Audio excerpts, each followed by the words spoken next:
Organ pernapasan manusia itu dapat terserang penyakit. Salah satunya asma seperti tadi. Terdapat beberapa penyebab penyakit yang berasal dari dalam tubuh maupun dari luar tubuh manusia.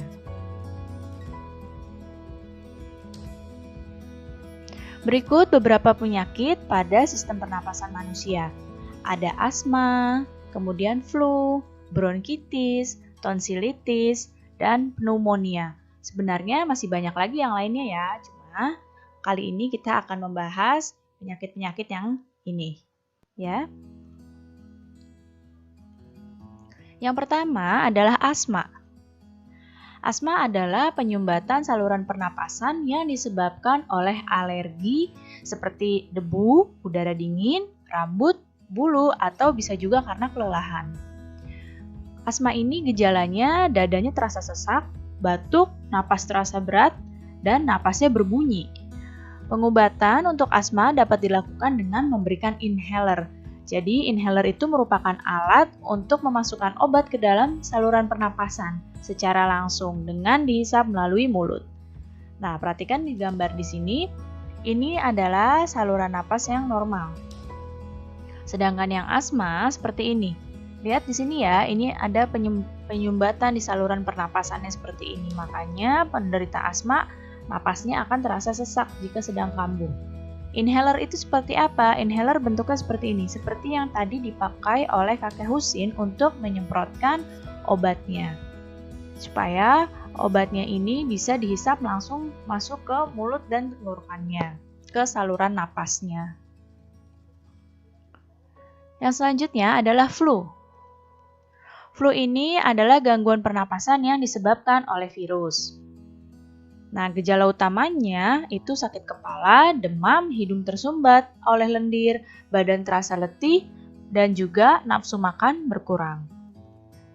Pengobatan flu ini dapat dilakukan dengan minum obat ya, sesuai dengan resep dokter, dan meningkatkan daya tahan tubuh dengan makanan-makanan bergizi. Berikutnya ada bronkitis.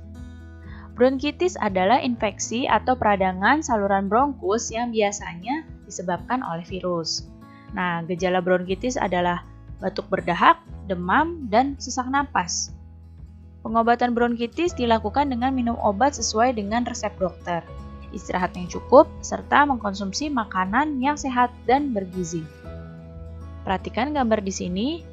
Ini yang sebelah kiri adalah bronkus yang normal. Sedangkan yang sebelah kanan ini adalah bronkus yang terkena bronkitis. Bisa dilihat di sini saluran napasnya terlihat lebih sempit sehingga menyebabkan sesak napas dan ada seperti lendirnya di sini ya. Selanjutnya ada tonsilitis. Tonsilitis adalah peradangan pada amandel atau tonsil yang disebabkan oleh virus atau bakteri. Gejalanya itu membesarnya tonsil itu menimbulkan rasa sakit. Selain itu, muncul juga selaput putih di sekitarnya. Pengobatannya dilakukan dengan minum obat sesuai resep dokter, serta mengkonsumsi makanan dan minuman yang bersih. Perhatikan gambar di sini, tonsil yang normal ini seperti ini. Ini tonsil, lihat ya, yang ditunjuk oleh ibu dengan anak panah. Ini tonsil. Ini yang normal seperti ini tonsilnya.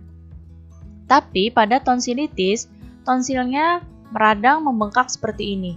Dan ada muncul selaput putih. Lihat sini seperti ada bintik-bintik putih. Ini adalah selaput putih yang muncul ketika seseorang terkena tonsilitis. Jadi selain membengkak, meradang, ini juga muncul seperti selaput putih di sekitar tonsilitis ini. Di sekitar tonsilnya ya, yang seperti ini namanya tonsilitis. Ini yang normal. Yang perhatikan panahnya, ini tonsil yang normal. Yang ini tonsil yang terkena tonsilitis. Berikutnya pneumonia.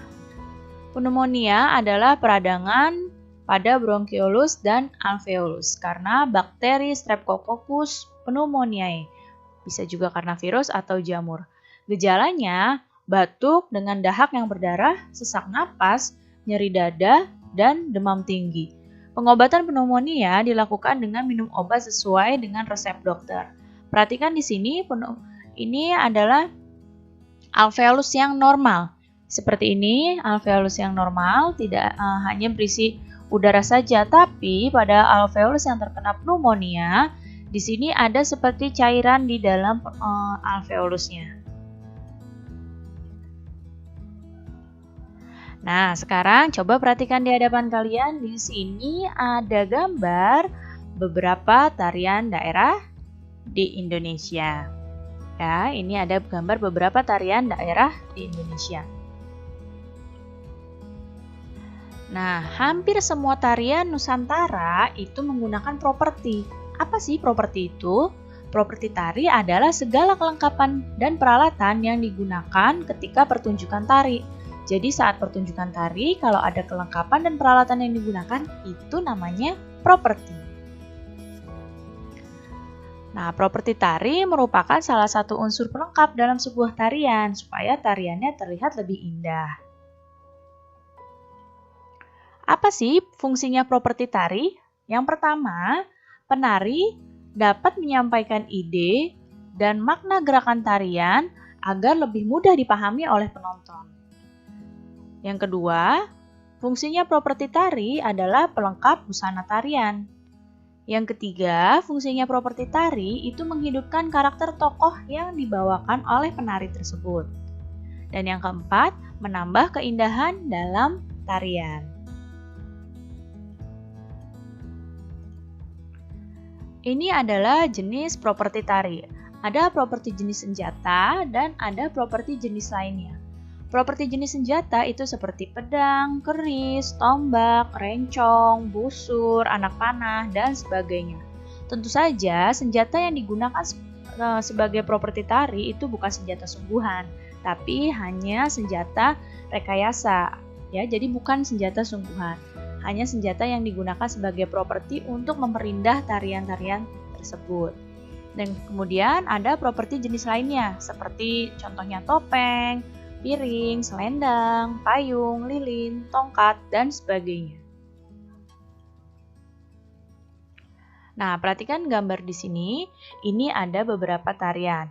Ini ada tari topeng. Perhatikan di sini propertinya, lihat anak panahnya ya. Ini propertinya adalah topeng.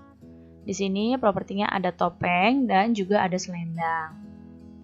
Kemudian ini ada tari gambyong.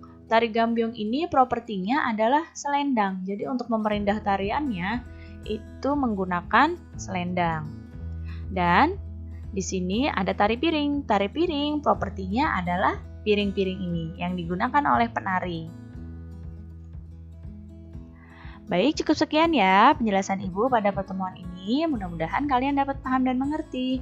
Terima kasih anak-anak semua. Sampai jumpa lagi. Wassalamualaikum warahmatullahi wabarakatuh.